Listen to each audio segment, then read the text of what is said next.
Magandang araw guys, magandang araw sa inyong lahat.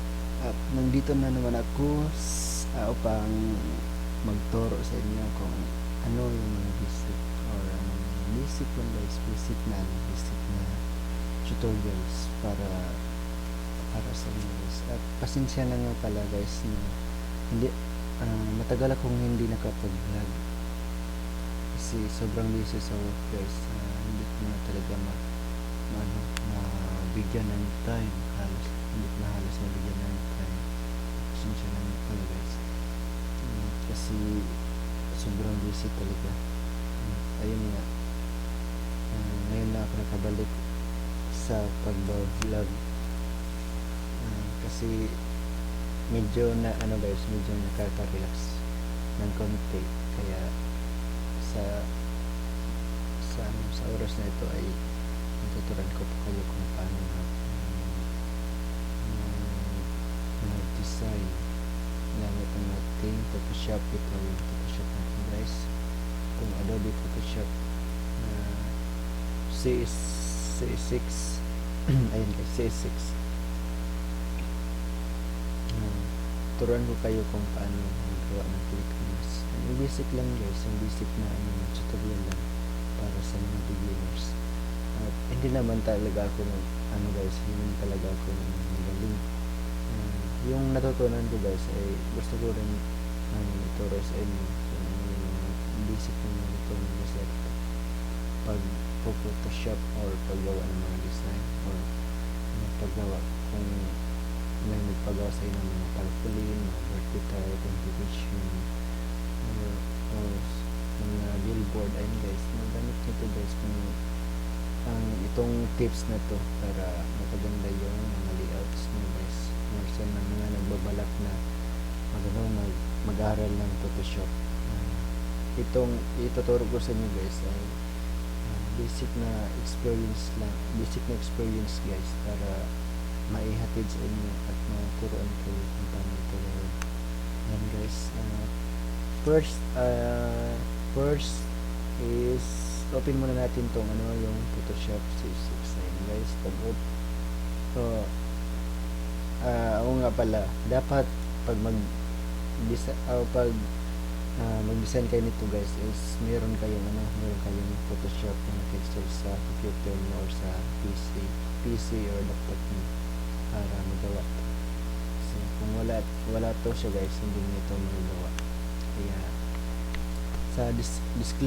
disclaimer lang po sa mga makapanood nito guys, hindi po ako expert sa pag Photoshop.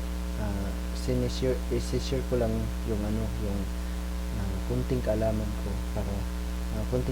ko sa pag Photoshop. Basic lang naman to guys, kaya nais ko rin kung malaman nyo kung paano ito gawin natin guys. Simulan na natin guys. At first is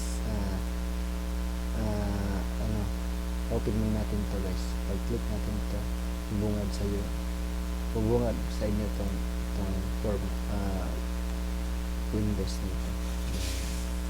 Ito yung interface ng Photoshop. Meron din itong, marami na kasi ang naglulabas ngayon guys na Photoshop, pero yung gamit ko is yung Photoshop CS6 na version. Meron, pero yung pinakauna ko na tutunin guys ay doon ako sa pinaka-basic, sa yung unang Photoshop yung nagtawag ko is Photoshop CS3. Doon ako nag-umpisa. At saka pag may nakita ko sa internet na installer nito yung Photoshop CS6. Yan, dindownload ko at ito na yung ginagamit ko hanggang ngayon. Ayan guys. Pero may sorry nga pala guys, hindi po talaga ako Tagalog. Bisaya po ako, kaya hindi po ako fluent magsalita ng Tagalog kasi nasanay ako sa pagsasalita ng Bisaya kasi taga Mindanao kasi ako guys, Surigao. Ayan guys, na guys, pag open nyo ng Photoshop, ito yung bubungad sa inyo. Itong interface na ito yung mukha ng Photoshop. So, naka-blank pa siya guys. Wala pa siyang hindi pa kayo pwede mag-design dito kasi wala yung yung kung baga paper or yung template na doon kayo mag-design. So, sa paggawa nun guys is para makapasok kayo sa para makapag-design kayo, punta muna kayo sa keyboard nyo guys at i-press nyo yung or execute nyo yung control plus in. Ayan guys, ayan, ito yung bubungad sa inyo guys. So ito dito makita mo kung gusto mo lagay na file name. For example, lagay natin Philippines para di tayo mawala kung sakaling hahanapin natin yung ginawa natin pagkatapos natin i-save. Ayan. So dito sa pangalawa guys is dito yung mga size, kung meron na automatic na guys itong size nito, Photoshop size dito. So ito lang mostly yung ginagamit ko guys, yung international paper at saka US paper. Ito yung international paper, ito yung siguro yung A4, itong international paper. So pero pag nagdi-design ako guys, ito yung talaga yung ginagamit ko guys kasi mag-adjust pa kasi ng size. Ikaw yung pag dito ka sa custom guys, ikaw yung gawa ng kung ano yung size na gusto mo guys sa tarp mo or sa mga kitchen later na gagawa sa iyo. Kaysa dito guys, pag i-click mo to guys, itong international paper, US paper, pag click mo yan, automatic na dito yung yung size, automatic na. Ayan, yung resolution niya automatic na din. Pero kung dito ka sa custom, ayan, ikaw pa yung gagawa ng size ng paper or size ng tarp mo. Ayan. For example, ito yung ginagamit ko, custom. Ayan. So gagawa tayo ng ng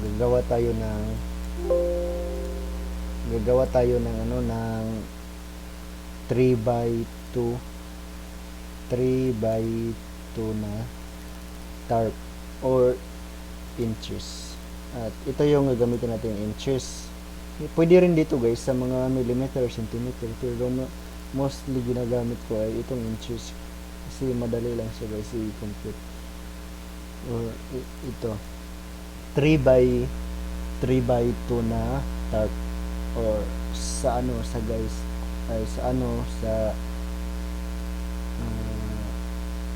3x2 sa inches, for example inches. So yung 3x2 guys is hindi mo yan pwede ilagay sa hindi doon ka tawag doon, maggawa ng design mo para sa birthday tarp or ganun, yung birthday tarp yung gawin mo kasi yung 3x2 guys is sobrang liit yun guys, sobrang liit. At yung 3x2 at saka inches, pag sinukat mo yun, pag nagdi-design ka, hindi yan talaga pwede kasi yung size nito guys is naalala nyo kung nag-aaral pa kayo or nasa trabaho na kayo tapos meron kayong ID, company ID picture or company ID or school ID, ayan lang guys, yun lang yung kalaki yung ganito 3x2. Kaya di siya pwede guys kasi yung gawin natin is tarp or birthday tarp, kumbaga birthday tarp. So i-convert natin to siya guys sa feet yata yun, basta feet, parang feet yun, para lalaki siya guys, hindi siya katulad ng size sa ID natin guys, sa school ID or company ID natin. Kaya convert natin to guys sa feet, or correct me if I'm wrong, bas kung feet ba talaga yung mas malaki na siya, yung pang pang tarp na. So convert natin yan. Dito tayo sa search bar, tapos calculator. Kung may calculator kayo sa guys, sa phone nyo, pwede na lang, wag na kayo dito pumunta, doon na lang kayo sa phone nyo. Or kung mas genius kayo sa math, pwede wag na kayo magamit ng calculator or so on, or phone nyo, basta magaling kayo sa math. Ako hindi kasi ako magaling sa math guys, kaya ganito calculator, kasi pag-aaral ko hindi naman talaga ako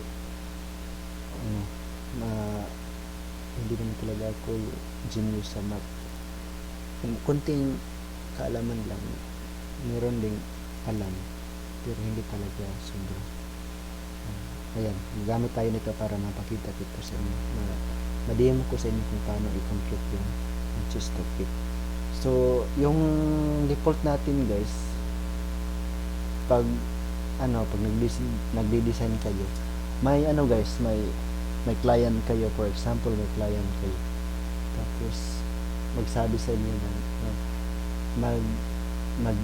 na paggawa siya ng design sa iyo na birthday tarp ng anak niya, na tapos yung size is 3x2 or 2x3, 3x2 yung height, width, tapos yung height is 2. Ayan, 3x2.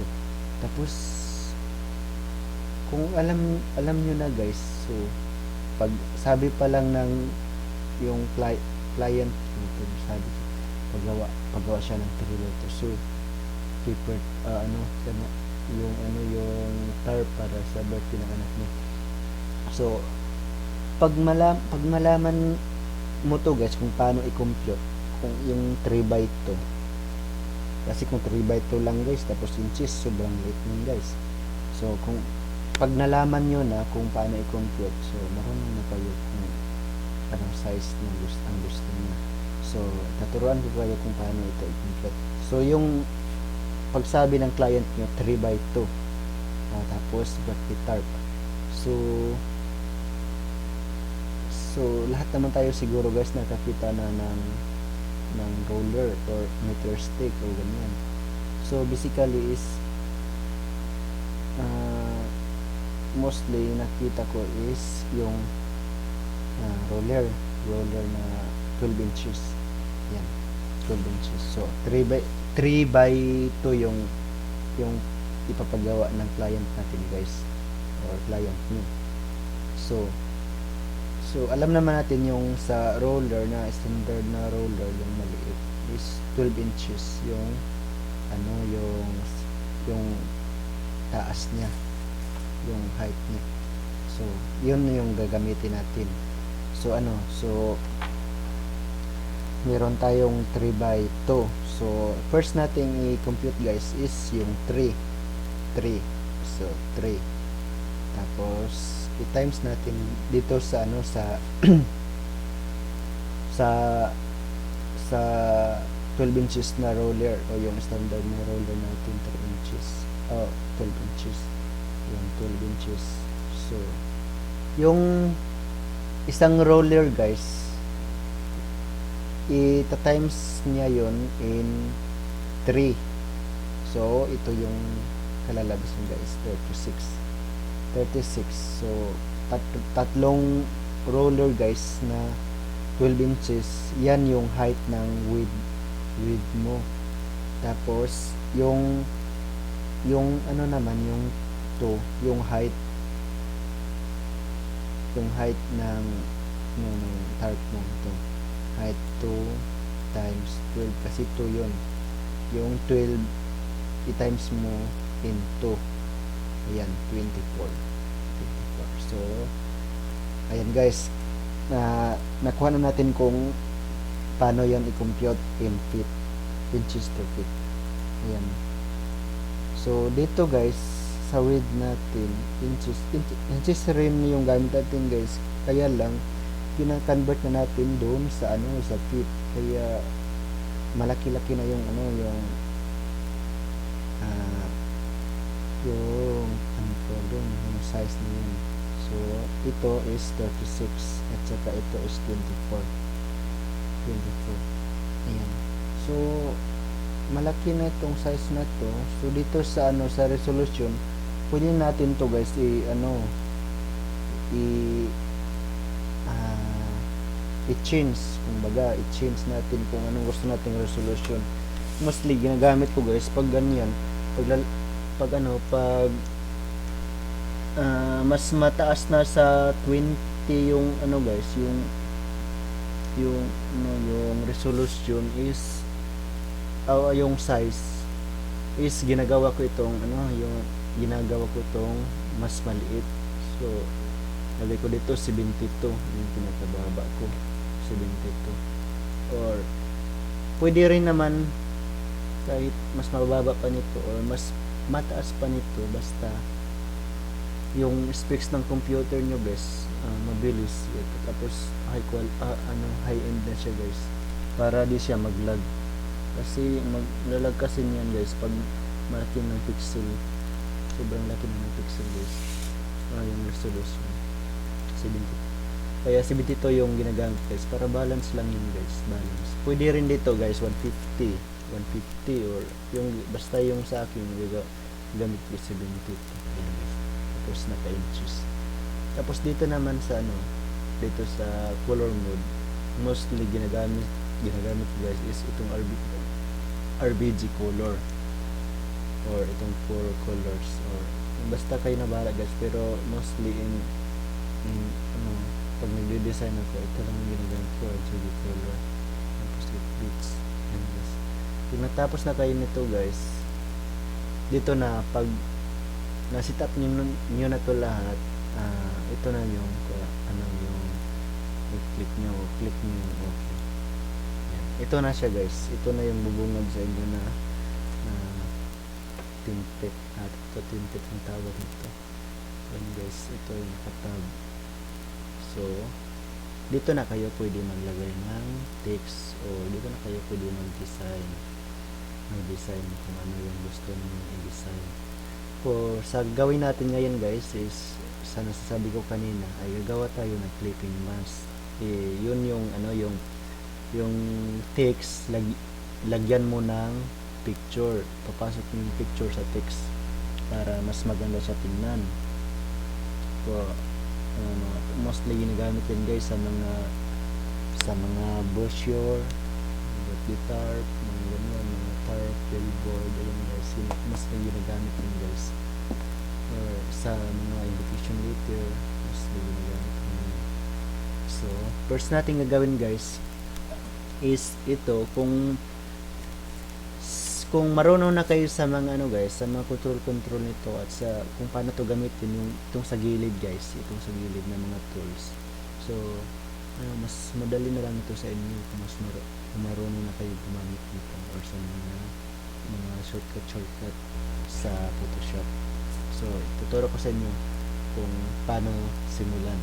So first natin gawin is gagawa tayo ng text. As usual, text yung meron natin kasi mag-click yung mas tayo guys. So dito tayo sa sa gilid, ito tingin tayo dito sa gilid.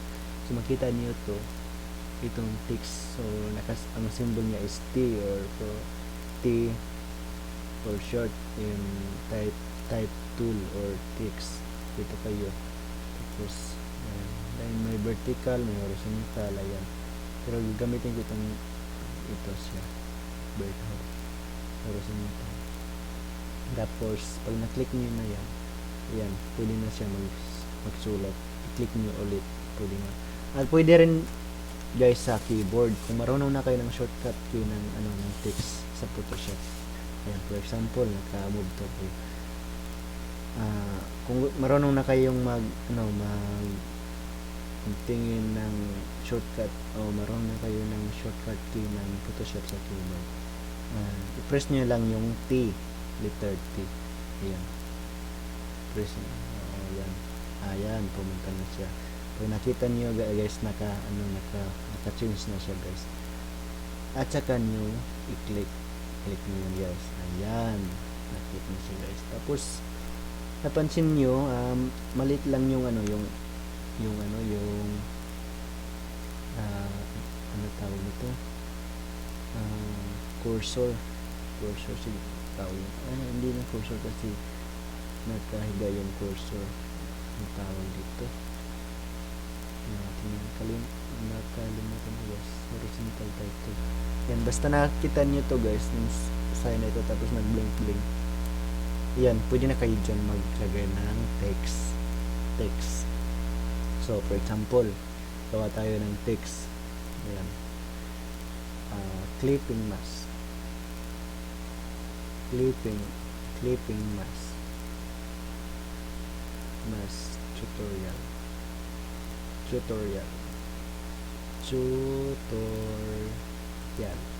Ayan guys. Lagyan natin tong first letter. Okay, ayan na. Tapos, pagkatapos nyan guys, click nyo tong check sa taas. Ayan. Okay. Ano na, natapos na guys ang pagsulat ko ng clipping mask na word. Tapos, nakita nyo tong cursor guys, naka text on text pa rin siya, text tool. So, i-change natin yan guys into move tool. Ito guys, itong sa taas. Ayan. Move tool or V in shortcut sa keyboard, V. Ayan guys, dapat mapamilyarize nyo yung ano guys, yung shortcut para mas madali kayong mag-isa mag-layout. So, ito na siya guys. Maliit siya guys, napansin nyo maliit. So, kailangan natin yung palakihin. Ayan, palakihin natin to guys. So, punta kayo sa keyboard nyo guys at i-hit nyo yung or execute nyo yung Control T lang pala, Control T. Tapos dapat naka-select to guys itong text dito sa layer area. Dapat naka-select para pag nag-Control T ka, kung anong naka-highlight dito guys, yun din yung pwede mong i-recess dito sa gitna. So, naka-highlight yung clipping mask na text natin guys. Tapos, i-control T natin para makita. Ayan guys, ito na siya guys. Pwede ka na mag-recess nito guys. Dito, pwede ka na mag-recess. So, pwede ka dito sa baba, ito. Or pwede ka rin dito guys. Or pwede ka rin dito. Ayan. So, ano guys, kung gusto niyo ayaw masira yung height or yung height ng or ma-change yung, for example ito, kung gusto niyo ganyan lang, hindi na siya ma-change, hindi na siya maganyan,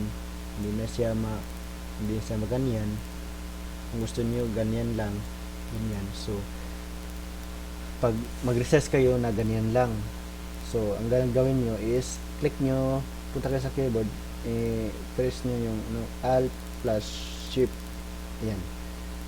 Ayan, tapos punta kayo dito sa gilid. Ayan, click nyo, tapos hilain nyo pababa, pa in and then pa in then pa out. Ayan, malaki na siya guys. So okay, enter lang nyo guys pag matapos nyo i-resize. So, dito kayo sa dito sa background. Sa background, kung gusto nyo white lang, pwede lang din guys, white lang. So, kung gusto nyo rin ding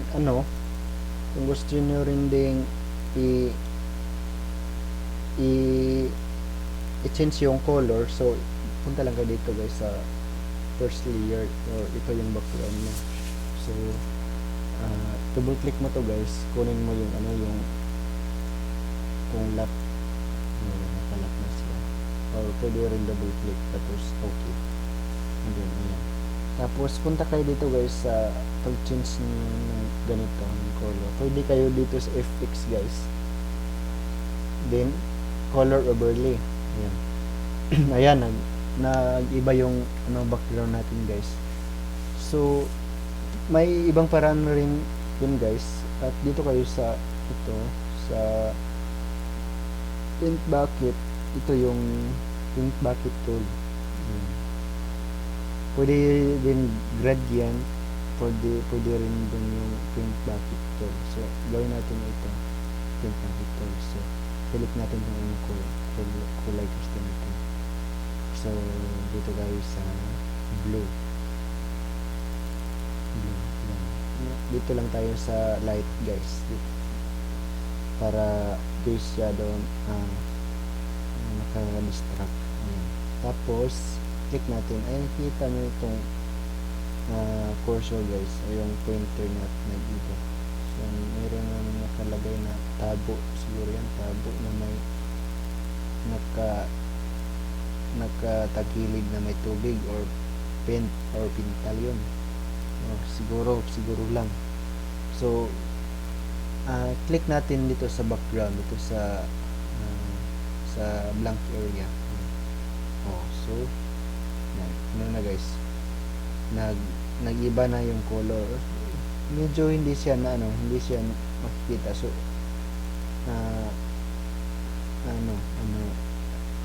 change natin yung color. Makikita nyo talaga guys. Ito na lang tayo sa sa red. Ito lang. Red. Pink yata. Pink or like me. Yan, nagbago na siya guys. Ayan. Kayo na bahala kung anong gusto niyo guys na kulay. Basta ano ko lang sa inyo kung paano siya i-change ang color sa background. Yan lang siguro guys ang gawin lagay natin para mas hindi siya ma-distract yung yung text natin. Kasi kung dark color guys, hindi na makita tong text natin guys. Makita siya pero hindi na siya maganda tingnan. Kaya ito lang gamitin natin, itong light lang. So, pagkatapos niyan guys, gagawa na tayo or kukuha na tayo ng picture para ilagay dito sa guys, sa loob ng text. So, ang gawin natin guys, kung meron na kayong na-download or meron na kayo picture na panglagay dito guys, pwede na nyo yun i-import guys. So, ako guys, wala pa akong picture na ipanglagay dyan. So, magda-download muna ako sa browser sa browser ko guys, kung saan pwede ako mag-download. Yan. Ito yung guys, ito yung Facebook ko. So, mag-download na tayo guys. Lagay na, search tayo ng ang tawag doon, BG. Ayan. For example lang to guys, kayo na bahala kung anong gusto niyo ilagay na background. For example lang to. So, ito yung kunin natin guys. So, ito, mas light. Ito mas light. Ayan, antay lang natin na mag-HD. Ayan, magka-HD na. Pwede natin yung i-download.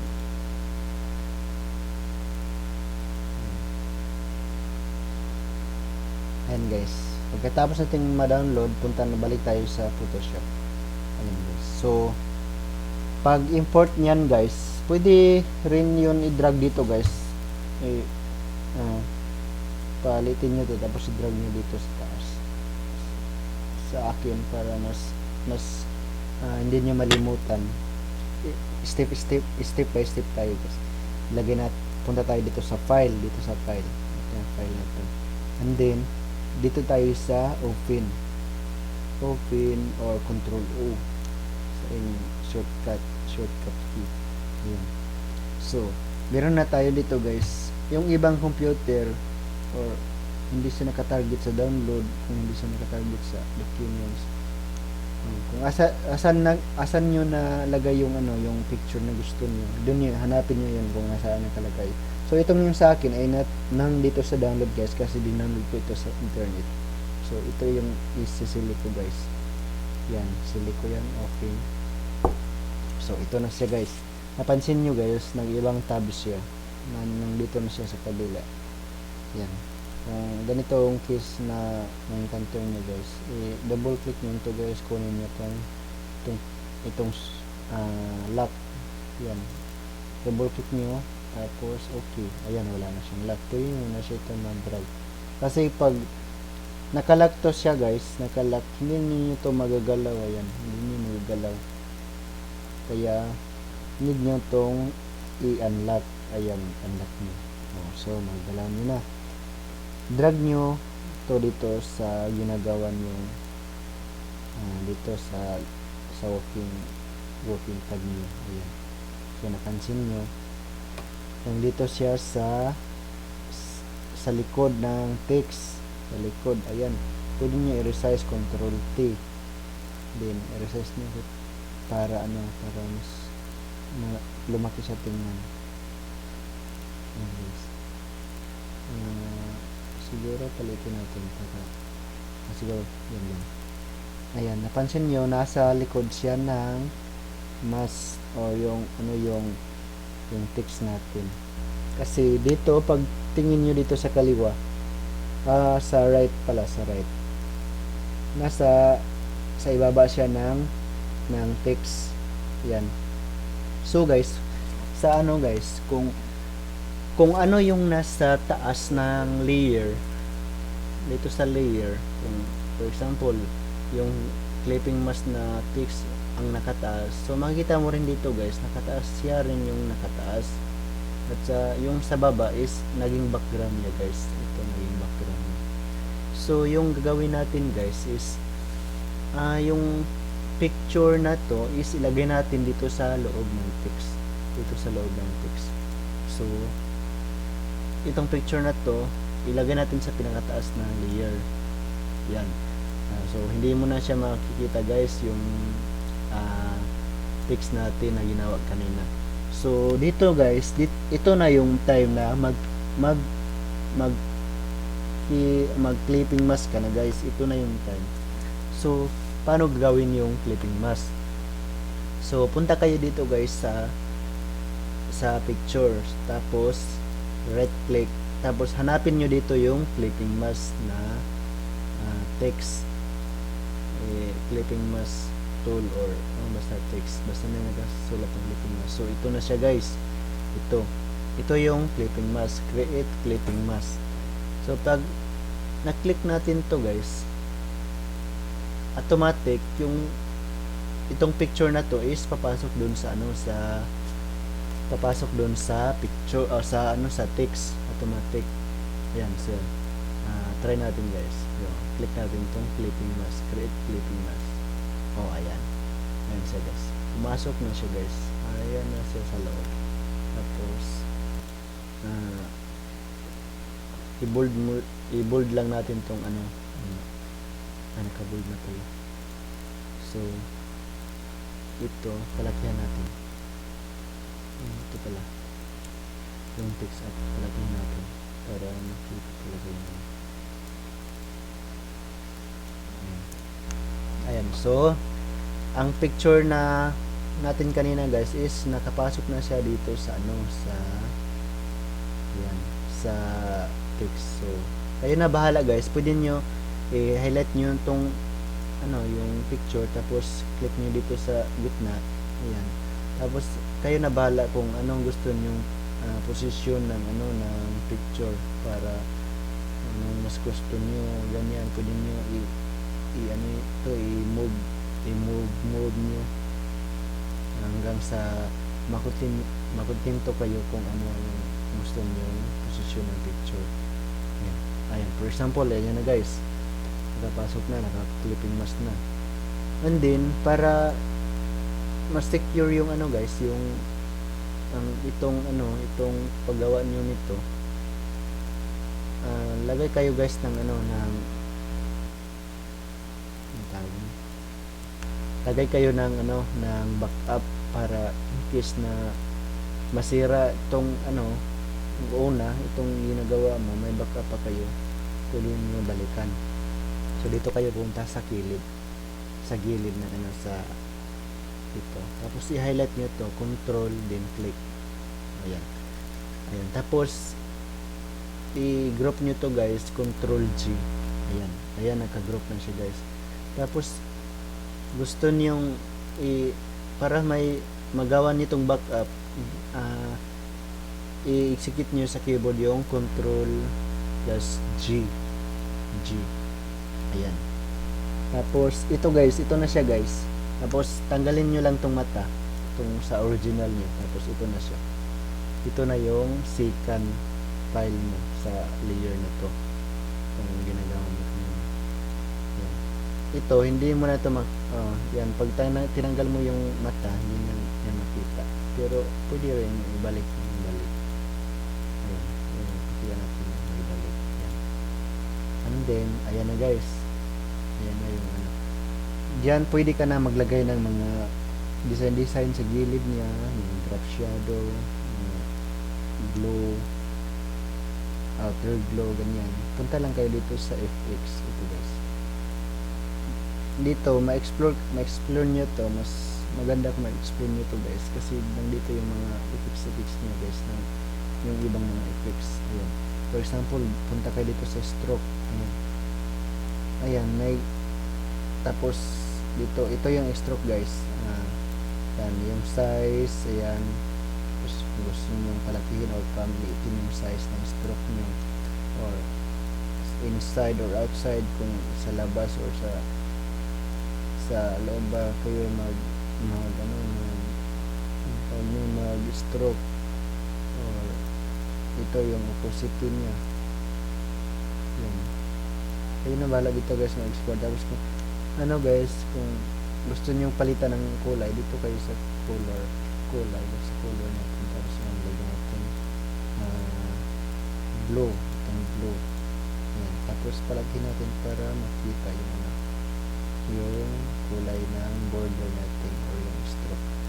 Ayan guys, pagkatapos okay, ayan, okay na, may na siya guys, may stroke na. Punta rin kayo dito sa guys, sa FX and then drop shadow para may shadow naman siya guys. Let konti ito, distance. Nakita niyo ito guys, may shadow siya guys. Lagyan natin yung shadow. Tapos opposite niya siguro yan lang. Tapos spread yan, tumpak. So dito guys, kayo na bahala mag-explore dito guys, kasi hindi naman tayo pareho ng gusto o yung design, kung ano bang gusto. Kung mayroon ka yung mas maganda pang idea or gusto pa yung lagyan ng mga effects na mas marami, so kayo na bahala dito guys mag-explore. Basta ito lang yung tapos explore nyo rin tong dito guys sa baba, or tong dito guys, or dito sa taas pag magsimula kayo nito, or pag gusto nyo matuto nito. So ito na guys, ayan, output natin. So ito na yun guys, at maraming salamat guys, sana may natutunan kayo sa tutorial natin guys. So huwag nyo kalimutan guys mag-subscribe guys, para medyo guys, lalaki naman yung yung channel natin, yung channel ko guys. Hindi naman ako gusto ko lang naman guys, makatulong sa iba, sa mga gusto gumawa ng mga ganito guys. Then guys, at guys, huwag nyo kalimutan mag-subscribe guys, at pakihit na rin yung notification bell guys. Ito yung guys, yung YouTube channel ko guys, ito yan. Sana lang suportahan nyo lang guys, kasi hindi naman to para sa akin lang guys, gusto ko rin tumulong sa inyo. Tapos Sunrays yung YouTube channel ko guys. Ito siya guys, yung 959 pa hindi pa nakaabot sa 1k subscriber na kailangan ng YouTube. Ito yung mga video ko guys. Yung guys, marami kasi akong content guys. Meron akong travel vlog, meron akong na happy moments vlog, tutorial, games. Yan.